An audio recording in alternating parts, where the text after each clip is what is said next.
Materi hari ini adalah teks narasi cerpen. Nah, sebelum materi ini kita mulai, saya sapa dulu untuk anak-anak hari ini. Apa kabar semuanya? Semoga dalam kondisi yang sehat, yang bahagia, dan tetap semangat untuk belajar. Nah, perasaan apa yang anak-anak miliki pada hari ini? Sebenarnya kalau dipetakan, perasaan anak-anak itu bisa bermacam-macam seperti yang ada di dalam diagram yang ada di slide ini. Bisa merasakan sesuatu yang sedih, yang cemas, yang takut, yang senang, gundah, dan perasaan yang lainnya. Nah, apa saja yang membuat anak-anak bahagia? Barangkali salah satunya bisa dengan membaca sebuah cerita, yaitu cerita narasi cerpen. Nah, sekarang coba anak-anak boleh bercerita dengan teman. Apa yang bisa kamu lakukan saat seseorang sedih? Nah, nanti anak-anak bisa ceritakan ke teman-teman dalam satu kelas atau satu bangku. Nah, kamu dapat memeluk mereka, menanyakan apakah mereka dalam kondisi baik-baik saja. Nah, sebelum kita mulai, kita buat kesepakatan kelas kita hari ini. Kita akan ciptakan kelas kita, kelas yang bahagia dan semangat, kelas yang saling menghargai, tetap menjaga tertib dan kesopanan. Nah, materi kita hari ini adalah memahami dan menganalisis cerpen. Nah, tujuan pembelajaran kita hari ini ada 3, yaitu memahami pengertian cerpen, mengidentifikasi ciri-ciri cerpen, dan membedakan jenis cerpen dengan jenis teks lainnya. Nah, di sini ada link cerpen yang bisa nanti anak-anak buka sendiri untuk mengenali seperti apa yang disebut dengan teks cerita narasi cerpen. Nah, dari cerita yang sudah anak-anak tonton tadi, itu adalah salah satu contoh cerpen. Pertanyaannya ada 3. Mengapa cerita tersebut termasuk ke dalam jenis cerpen?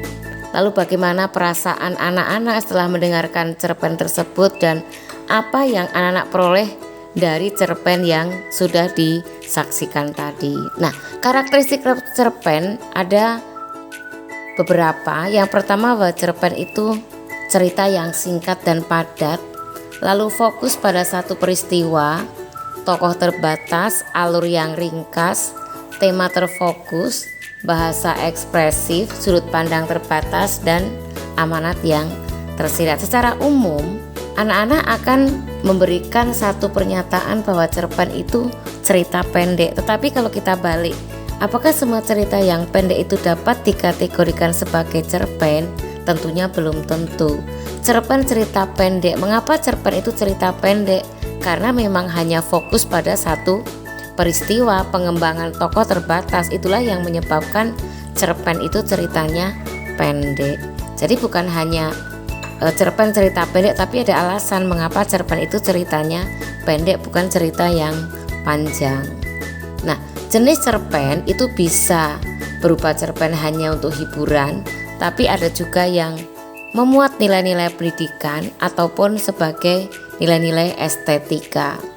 Nah, dalam cerpen itu dibangun oleh 2 unsur, yaitu intrinsik dan nanti satu lagi adalah ekstrinsik. Intrinsik itu itu unsur dari dalam, adalah unsur yang ada di dalam cerita itu sehingga membentuk sebuah cerita pendek. Jadi dari cerita itu sendiri itu ada yang namanya tema, ada namanya tokoh penokohan, ada latar, alur, sudut pandang, dan juga amanat. Nah, penjelasan dari setiap unsur ini adalah sebagai berikut. Nah, untuk tema adalah ide pokok cerita. Jadi secara garis besar temanya apa? Misalkan tentang pendidikan, tentang kemanusiaan, tentang lingkungan, itu tentang tema. Lalu tokoh dan penokohan adalah pelaku cerita dan karakteristiknya. Latar dibagi 3, bisa memiliki latar waktu, suasana, ataupun latar tempat. Lalu alur merupakan jalan ceritanya, konfliknya apa, sebabnya apa, dan akibat dari konfliknya. Lalu sudut pandang, ini ada dua macam sudut pandang, yaitu orang pertama dan orang ketiga. Sudut pandang orang pertama apabila dalam cerita itu menggunakan tokoh aku sebagai pelaku cerita, sedangkan diaan adalah dengan tokohnya adalah tokoh dia. Jadi pengarang menceritakan tokoh lain yang ada di dalam cerita. Nah, amanat ini merupakan nilai-nilai yang ingin disampaikan oleh penulis kepada pembacanya. Bisa tersurat, bisa juga tersirat. Lalu unsur ekstrinsik ini merupakan unsur dari luar yang bisa memengaruhi di dalam cerita. Bisa nilai-nilai yang ada dalam masyarakat, bisa latar belakang pengarang, kondisi sosial, budaya, politik, ataupun kondisi ekonomi pada saat karya tersebut dibuat.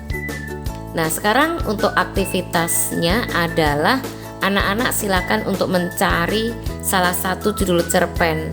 Boleh baca, boleh mendengarkan, boleh menonton. Lalu nanti akan anak-anak ada sesi untuk menceritakan secara lisan isi cerpen tersebut kepada teman-teman secara berpasangan. Lalu apa pembelajaran yang anak-anak peroleh dari cerpen tersebut? Tulis juga tokoh-tokoh dalam cerpen dan apa karakternya. Lalu siapakah tokoh yang paling kamu suka di dalam cerpen itu, sekaligus diberikan dengan alasannya. Nah, dari kegiatan hari ini, aktivitas kita hari ini, sampailah kita di tahap refleksi. Sebenarnya dari serangkaian aktivitas kita hari ini, apa yang anak-anak pahami tentang materi hari ini? Mungkin tentang unsur pembangunnya, tentang unsur intrinsiknya, ekstrinsiknya, ataupun nilai-nilai yang ada di dalam teks cerpen tersebut. Nah, demikian materi kita hari ini. Selamat belajar dan terima kasih.